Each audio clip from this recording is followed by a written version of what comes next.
Bonjour Laurent Bedel. Bonjour. Vous êtes patron de Plastifibre, c'est une PME innovante installée dans les Vosges, à Granges-sur-Vologne. Et alors, votre spécialité, les produits composites à base de bois. C'est ça que vous fabriquez, hein? Voilà, exactement, c'est ça. Donc, qui est un composite, donc un matériau avec deux entités distinctes, une résine polymère, thermoplastique, et effectivement du bois, ou que nous avons traité de façon physique pour ne pas rajouter de produits chimiques polluants dedans. Et donc on mélange les deux. Dans l'ordre, vous faites du plastique avec du bois ou du bois avec du plastique? Alors, on a du bois et on rajoute un petit peu de plastique, de polymère, pour pouvoir lier ces fibres, où là on a un matériau qui est très fibreux, pour les lier entre elles et obtenir des granulés, donc qui ont une taille standard pour les gens de la plasturgie, où au lieu de travailler justement des matériaux 100% issus du pétrole, ou en tout cas de la chimie, de la pétrochimie, peuvent substituer directement leurs produits par donc ces granulés de composite pour obtenir des pièces, des pièces tridimensionnelles, donc en injection moulage ou en extrusion rotomoulage, par tous les procédés possibles de la plasturgie. Alors vous avez été chercheur au CNRS, vous avez été prof aussi à la fac, et c'est vous qui avez mis au point à la fois le matériau et le procédé. Alors effectivement, je viens du domaine de la R&D, de la recherche, donc je suis passé un petit moment dans le giron du CNRS, puis donc je suis reparti assez rapidement dans le secteur privé, et donc le procédé en fait de mélanger du plastique avec du bois est relativement ancien. On retrouve des bois composites depuis 30, 40 ans même.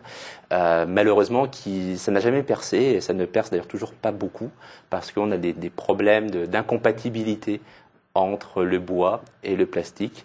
Quasiment les seuls produits qu'on trouve, c'est des produits très simples, type de la barre de terrasse, où il n'y a pas de contraintes énormes. Et malgré ça, il y a beaucoup de produits qui, passés 2 hivers, la lame initialement très droite devient très sinueuse, justement du fait de l'incompatibilité de ces 2 caractères. Et alors en quoi justement vos produits sont innovants? Parce qu'on a résolu ce problème d'incompatibilité en fait entre le bois et le polymère, pour obtenir des produits qui ne reprennent plus du tout d'humidité. Donc la reprise d'humidité, c'est un des défauts principaux des bois composites, on va dire conventionnels. Donc le bois ne se gorgeant plus d'eau, on n'a plus de gonflement de pièces, on n'a plus de déformation. S'il n'y a plus d'eau, il n'y a plus de vie possible non plus. Donc on résiste aux champignons, on résiste aux insectes, aux xylophages. On devient un bois, ce qu'on appelle un bois supérieur. C'est-à-dire on a tous les attraits du bois en termes de technicité, mais en plus on lui apporte une facilité de mise en œuvre. Et on lui apporte une durabilité. Et alors ces produits peuvent être utilisés dans quel secteur par exemple? Notre premier secteur d'activité, c'est le secteur du bâtiment. On fait des portes, des fenêtres on fait des produits plus techniques que ça. Donc effectivement, les fenêtres, c'est des produits très techniques. Mais on fait également différents composants pour justement le gros œuvre également. C'est pour ça qu'on arrive à un des intérêts de cette évolution des bois composites est de pouvoir rotomouler, c'est-à-dire faire du moulage rotationnel. C'est un peu barbare et un peu technique comme terme, je m'en excuse, mais ça permet d'obtenir des pièces comme ceci.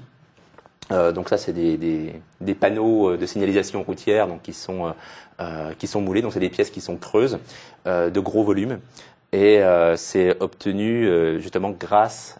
C'est une des conséquences de cette adhésion entre les fibres et la matrice polymère. Alors vos clients, ce sont qui? Alors les constructeurs, les architectes?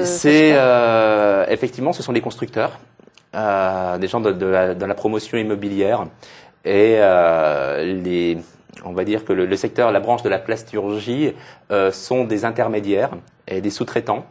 Donc soit nos sous-traitants, quand on veut rendre un produit fini pour le compte de nos clients. Nous, on s'arrête à la production pour le moment de granulés. Donc après, il faut bien les mettre en œuvre si on veut obtenir effectivement un bouchon ou des profilés pour de la fenêtre. La plupart du temps, c'est nos clients nous achètent simplement la matière et eux travaillent avec leurs extrudeurs, leurs injecteurs, leurs rotomouleurs, en gros leur plasturgiste qui est capable de mettre en forme nos matériaux. Et alors après, ces matériaux, ils sont recyclables à l'infini ou... Alors effectivement, ce sont des matériaux dits, je m'excuse d'avance du barbarisme, thermoplastiques. C'est-à-dire qu'il suffit de les chauffer pour les mettre en œuvre. C'est-à-dire que quand on a ce granulé-là, en le chauffant, il devient mou, et en ramollissant, on peut le mouler. Donc le mouler, comme on fait des pâtes avec une extrudeuse au travers d'une filière, donc pour obtenir une forme de spaghetti ou de tagliatelle, voilà, là on obtient des formes, ça ce sont des serreurs de carreaux. Ça peut être des barres alvéolaires également. Ça c'est de l'extrusion, donc c'est simplement une mise en forme via ce procédé. Mais ça peut également être d'autres techniques de mise en œuvre. Donc le côté gestion de la fin de vie, ça dépend essentiellement de la nature des matières premières.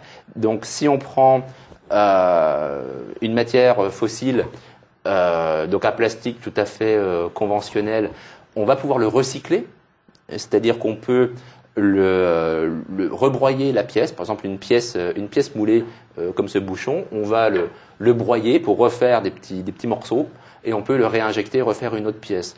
Donc ce bouchon demain peut devenir un capot de téléphone, des branches de lunettes ou tout autre produit sans avoir besoin d'aller rechercher une matière première. C'est simplement une régénération. Il peut également être brûlable. Puisque ça pollue pas si on le brûle? Alors, on va émettre du dioxyde de carbone produit de combustion, mais comme on travaille avec des résines qui sont, on va dire, non chlorées, typiquement du polypropylène, c'est du fuel, en fait c'est du fuel solide. Donc ça brûle très bien, on va ramener un pouvoir calorifique, et le reste, c'est du bois. Et alors, vous me disiez, sinon, ça peut être biodégradable. Ça veut Oui, dire effectivement. qu'on peut le mettre dans un composteur, par exemple. Voilà, cette pièce-ci est biodégradable. Donc, c'est un polymère issu de la biomasse, donc un polymère issu du vivant, de plantes, en l'occurrence du maïs. Donc, qui est allié à nos fibres. Et en fin de vie, effectivement, il est biodégradable.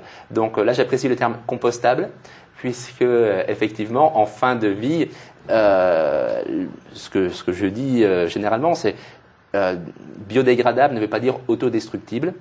Le fait est de pouvoir choisir la fin de vie et le moment de la fin de vie du matériau. Donc sur une chaise qui serait dans ces matériaux-là, si elle se dégrade toute seule, à un moment donné, forcément, on se retrouve par terre. Mais quand on veut se débarrasser de la chaise parce qu'on veut la remplacer ou n'importe, plutôt de se dire voilà, je l'emmène à la déchetterie et voilà comment ça va être recyclé entre le bois, le plastique, la ferraille. Ces matériaux-là passent dans un composteur. Et alors dans le composteur, il faudra combien de temps, combien de semaines ou de mois pour que justement il en reste plus rien? Ça c'est normé.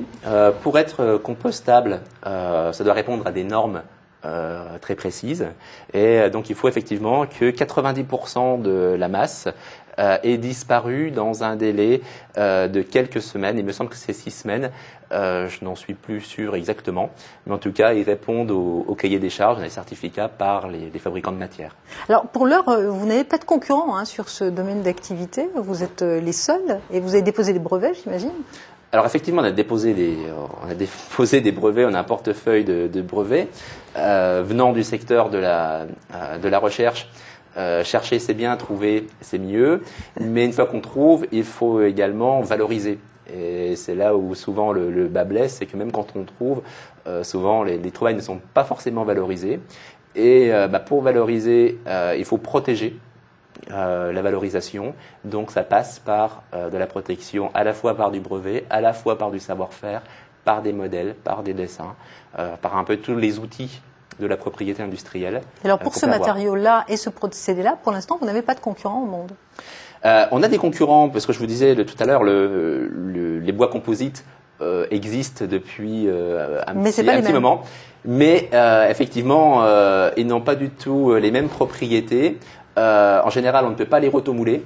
On ne peut pas garantir, par exemple, on ne pourra difficilement donner une garantie décennale. Là, on a des avis techniques sur les matériaux bois massifs utilisant une part des traitements qu'on a fait subir.